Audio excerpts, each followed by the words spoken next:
Hello বন্ধুরা, রূপাস রান্নাঘরে তোমাদের সবাইকে স্বাগত।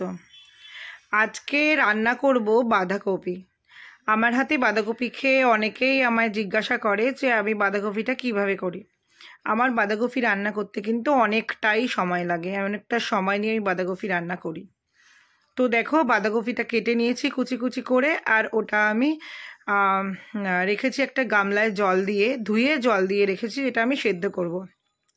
তারপর আমি কেটে নিয়েছি আলু, টমাটার, তারপরে দেখো দেশি ঘি, মানে ওটা হচ্ছে ঘি, তারপর জিরের গুঁড়ো, লঙ্কার গুঁড়ো, হলুদের গুঁড়ো, আর একটু আদা বাটা, লবণ, সর্ষের তেল, গরম মশলার গুঁড়ো, আর তেজপাতা, শুকনো লঙ্কা আর গোটা জিরে। এই হচ্ছে লাগবে আমার রান্নায়। এটা হচ্ছে আমার রান্নার উপকরণ। এইটুকু দিয়ে জাস্ট রান্না হয়ে যাবে। আর এই সব কিন্তু সবার ঘরে সব সময়ের জন্য থাকে। দেখো, আমি বাঁধাকপিগুলোকে সেদ্ধ করে নিয়েছি। এবার আমি জল ঝরিয়ে ফেলবো। সেদ্ধ করার কারণটা হলো, এখন যা সার দিয়ে তৈরি করা হয় এই বাঁধাকপি ফুলকপি, তো ওটাকে একটু সেদ্ধ করে নেওয়াটা ভীষণই দরকার। তাই আমি একটু সেদ্ধ করে নিয়েছি।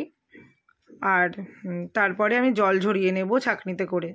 আর কড়াইতে দেখো তেল দিয়ে দিলাম।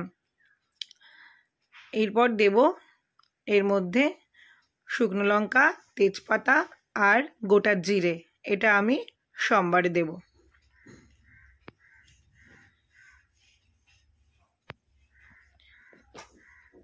তেলের মধ্যে এগুলো দিলে একটা গন্ধটা ভীষণই সুন্দর আসে।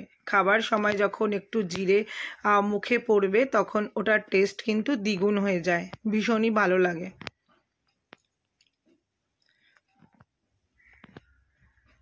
তো এই তেজপাতা, শুকনো লঙ্কা আর গোটা জিরেটাকে একটু নাড়াচাড়া দিয়ে আমি ওর মধ্যে কিন্তু আলু দিয়ে দেব।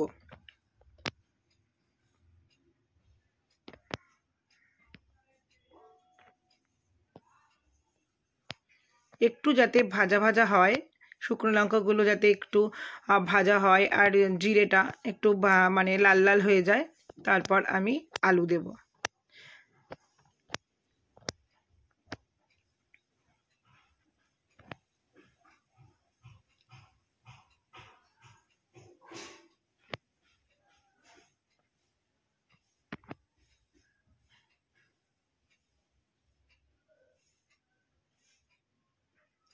আলুগুলোকে দিয়ে আমি নাড়াচাড়া করে কিছুটা টাইম ধরে নাড়াচাড়া করে আমি লাল লাল করে ভেজে নেব।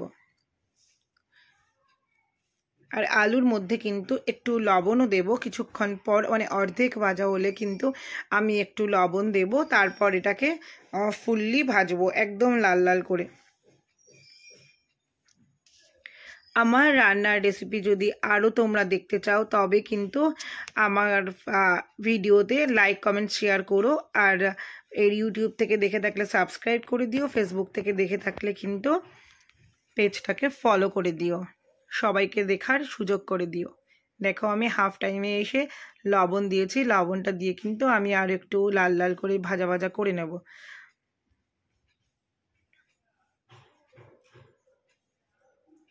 তারপর ওর মধ্যে টমেটো দিয়ে দিলাম। এরপর দেব আদা বাটা, যে আদাটা আমি বেটে রাখা ছিল ওটা দিয়ে দিলাম।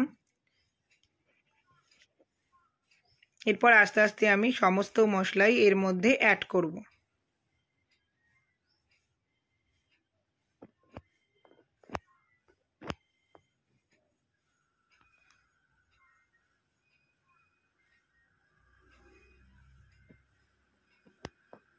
দেখো, এক এক করে দিলাম হলুদ। বাঁধাকপিতে কিন্তু হলুদের মাত্রাটা একটু সামান্য বেশি হবে। মানে ধরো, এখানে একটা ফুল বাঁধাকপি যেটা 1 কেজি 200 গ্রাম ওজন ছিল, তার মধ্যে কিন্তু আমি 4টে আলু দিয়েছিলাম, মাঝারি সাইজের, খুব বড় আলু না, একদম গুঁড়ি আলুও না, 4টে আলু দিয়েছিলাম, একটা টমেটো দিয়েছিলাম। তার মধ্যে কিন্তু আমি 2 চামচ হচ্ছে হলুদ দিয়েছি, আর তার মধ্যে 2 চামচ জিরের গুঁড়ো। আমি সব সময় জিরে বাজার থেকে আস্ত কিনে এনে ওটাকে একটু মাইক্রো ওভেনের মধ্যে 4 মিনিট দিয়ে তারপর ওটাকে আমি পেস্ট করে মানে গুঁড়ো করে নিই মিক্সিতে। তারপর দেখো লঙ্কার গুঁড়ো দিলাম। লঙ্কার গুঁড়োটাও কিন্তু মানে তোমরা যতটা ঝাল খাও ততটাই দেবে। আমি এখানে 1 চামচ ভর্তি করে দিয়েছিলাম। তারপর একটু নাড়াচাড়া করে আমি জল দিয়ে দেব ওটা কষার জন্য, যাতে আলুটা একটু সেদ্ধ হয়। তাই জন্য আমি কিন্তু একটু জল দিয়ে দিয়েছি, অল্প সামান্য হাফ বাটি মতন জল দিয়েছিলাম। তারপর এটাকে কষতে দেব।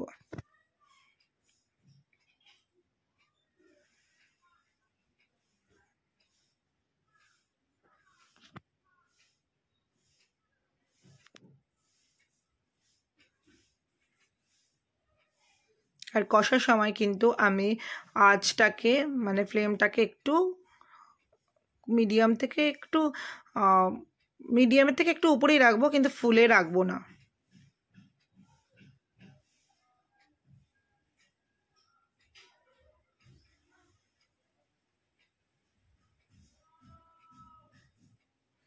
দেখো অনেকটা জল শুকিয়ে এসছে, সাইড থেকে কিন্তু একটু তেলও বেরিয়ে এসছে।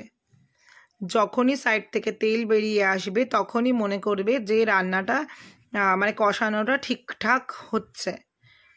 সাইড থেকে একদম সুন্দর করে তেল বেরিয়ে আসে।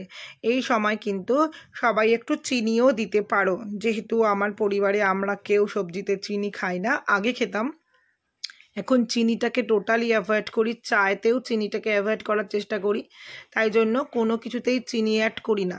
চিনিটা দিলে কিন্তু টেস্ট আরও বেশি হয়।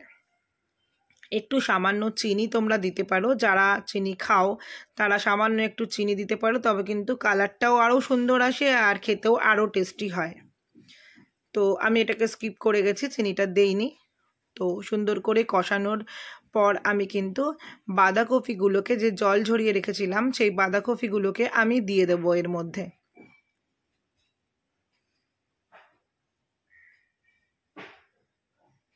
দিয়ে নাড়াচাড়া করে সুন্দরভাবে আমি মশলাটার সাথে একদম বাঁধাকপিটাকে মিশিয়ে দেব।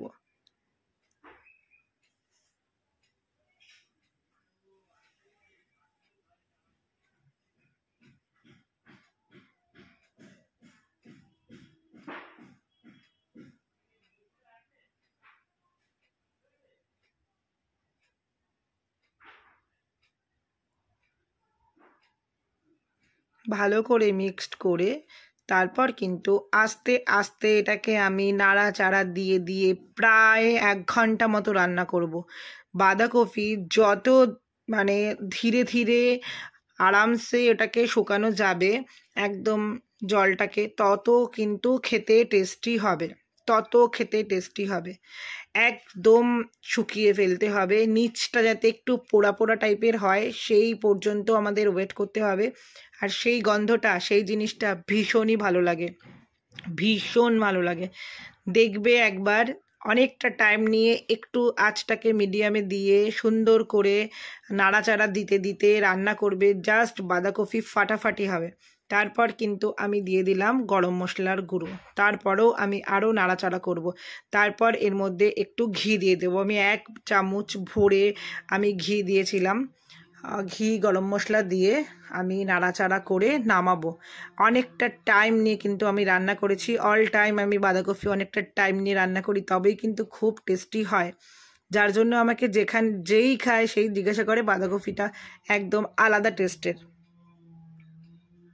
আমি কিন্তু নর্মালি কোনো দামি মশলা কোনো কিচ্ছু দিই না, সাধারণ একদম ঘরে থাকা মশলা জাস্ট আমি রান্নাটা অনেকটা টাইম ধরে করি, তাই জন্য টেস্টটা অনেকটা বেশি হয়। তোমরা একবার করে দেখো, এই রেসিপিটা তোমরা একবার করে দেখো।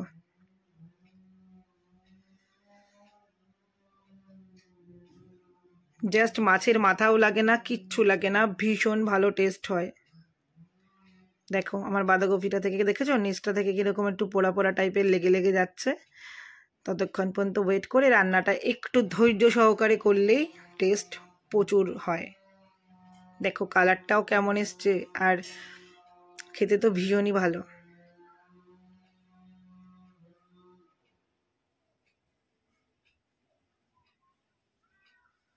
দেখেই দেখো লোভ লাগছে।